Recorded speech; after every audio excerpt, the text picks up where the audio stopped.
Assalamualaikum warahmatullahi wabarakatuh. Perkenalkan, nama saya Nurul Iza Awabin dengan NIM E9721985. Kali ini saya akan membahas mengenai tarekat Tijaniyah. Apabila kita membahas mengenai tarekat itu sendiri, tarekat ini berasal dari bahasa Arab yang diambil dari kata toriko, yang artinya jalan. Sedangkan menurut Harun Nasution, tarekat ialah jalan yang ditempuh oleh para salik untuk yang bertujuan untuk mendekatkan diri kepada Allah Subhanahu wa taala, atau dapat dibilang berusaha untuk sedekat mungkin dengan Allah Subhanahu wa taala. Nah, para salik ini merupakan para pengikut tarekat. Sedangkan para mursyid itu merupakan seorang guru.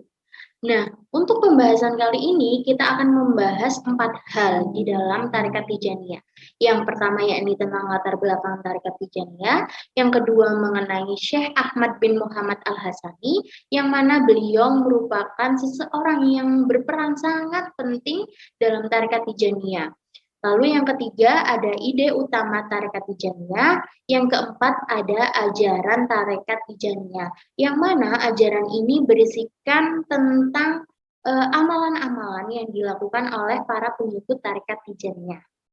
Nah, yang pertama yakni latar belakang.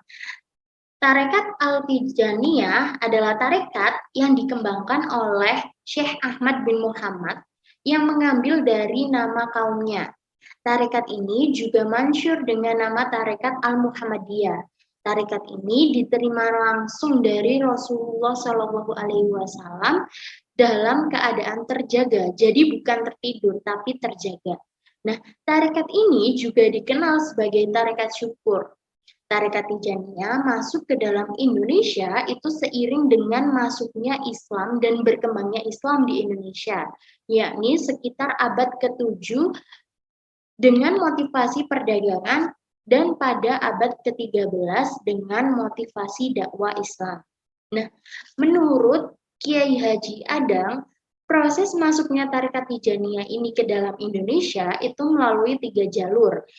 Yang pertama, jalur perdagangan, di mana banyak orang Arab ini yang melakukan perdagangan di Indonesia yang mayoritas pembelinya ini Indonesia. Jadi dalam alur perdagangan ini mereka juga menyebarkan tarekat Tijaniyah ini kepada orang Indonesia.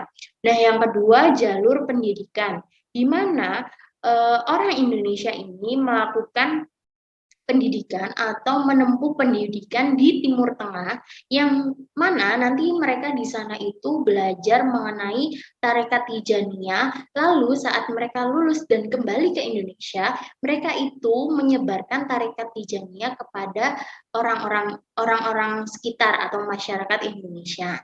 Nah, yang ketiga yakni jalur perkawinan. Kebanyakan dari orang Arab maupun orang Timur Tengah ini berdakwah ke Indonesia dengan menyebarkan tarekat Tijaniyah ini, lalu mereka mendapatkan pasangan pribumi atau bisa dikatakan mereka mendapatkan pasangan dari orang Indonesia. Lalu setelah menikah, mereka pun akhirnya tinggal dan menetap di Indonesia. Yang kedua mengenai Syekh Ahmad bin Muhammad Al-Hasani. Syekh Ahmad bin Muhammad Al-Hasani ini lahir pada hari Kamis tanggal 13 Syafar tahun 1150 Hijriah di Ain Madri atau dikenal dengan Madawi di Sahara Timur Maroko. Nah, beliau ini merupakan keturunan dari keluarga besar atau kaum Tijan. Ketika Syekh Ahmad bin Muhammad berusia 50 tahun, pada bulan Muharram tahun 1214 Hijriah, Syekh Ahmad bin Muhammad telah sampai pada martabat Al-Qutub Al-Kamil, Al-Qutbul Al-Jami, dan Al-Qutbul Al-Uzma. Nah, pengukuhan ini dilakukan di Padang Arafah, Mekah Al-Mukarramah. Pada tahun yang sama, hari ke-18, bulan Syafar, beliau dianugerahi sebagai Al-Hadmu Al-Auliya Al-Maktum, yang artinya penutup para wali yang tersembunyi. Nah, hari itu akhirnya menjadi sebuah hari peringatan oleh para jamaah, para ikhwan, dan para muhibbin dari tarekat Tijaniyah itu sendiri sebagai Id al-Katmi. Nah, beliau wafat di Fas, Maroko pada tahun 1230 Hijriah. Yang ketiga, ide pokok atau ide utama dari tarekat Tijaniyah ini sendiri. Tarekat Tijaniyah merupakan tarekat yang mengutamakan unsur syukur sebagai jembatan atau jalan menuju kepada Allah Subhanahu wa taala. Nah, syukur ini menjadi dasar utama atau dasar pokok dari tarekat Tijaniyah ini sendiri. Maka dari itu, nama lain dari tarekat Tijaniyah ini ialah tarekat syukur atau al-tariqah al-syukru.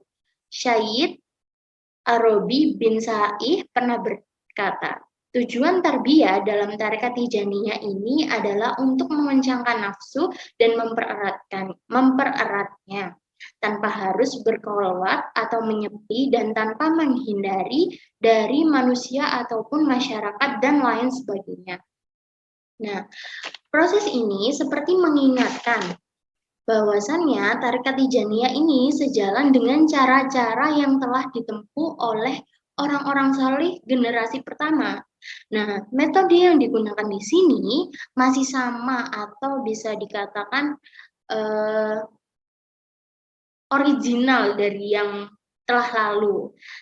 Nah, hal ini adalah tarekat yang mengembangkan syukur dan bahagia dengan Allah Subhanahu wa taala sebagai pemberi nikmat serta melakukan pelatihan hati atau riyadhah qalbiyah.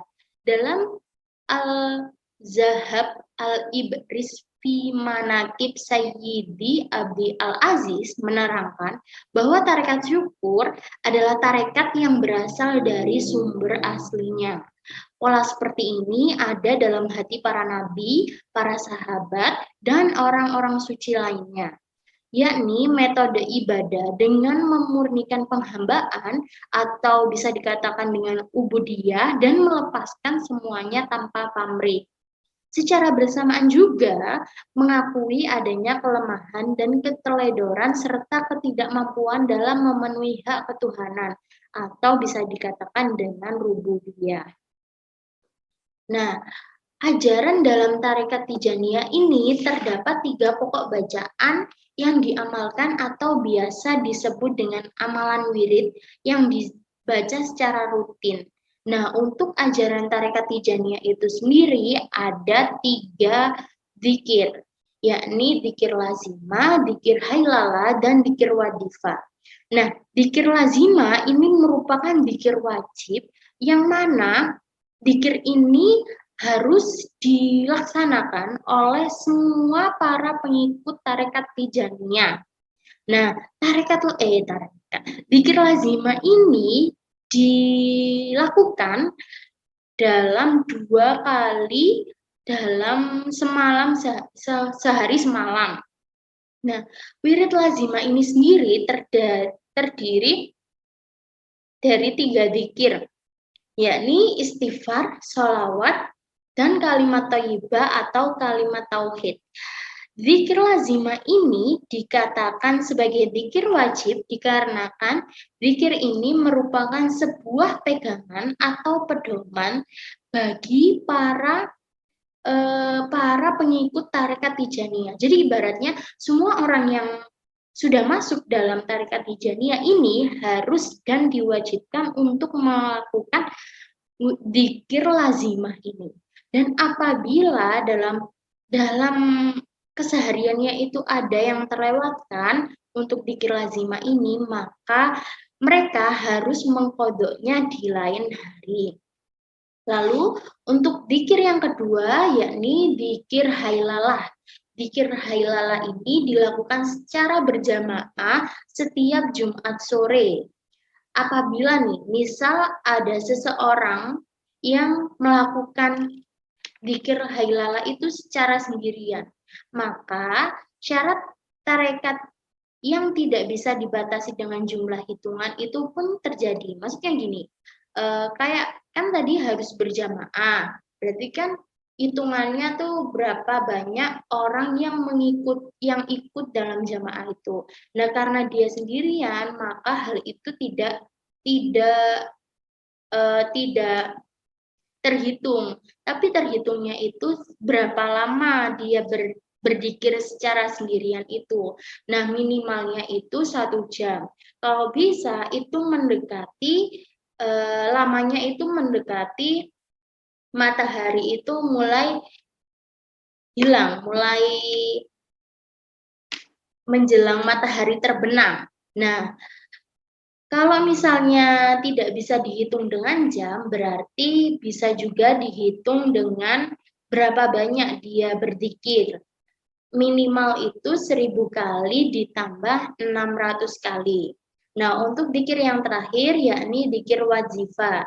Dzikir wazifah itu merupakan bukan dzikir wajib, tetapi diusahakan untuk para pengikut tarekat Tijaniyah ini untuk melakukan dzikir wazifah secara istiqomah. Nah, dzikir ini tidak memiliki waktu tertentu dalam pelaksanaannya. Jadi bisa kapanpun kita melakukan dzikir wazifah itu. Tetapi kita harus dalam keadaan suci. Dan jenis dzikir wazifah itu ada 4, yakni istighfar 40 kali, sholawat fatih 50 kali, dan kalimat tauhid. Dan satu lagi sholawat jauharatul kamal sebanyak 12 kali.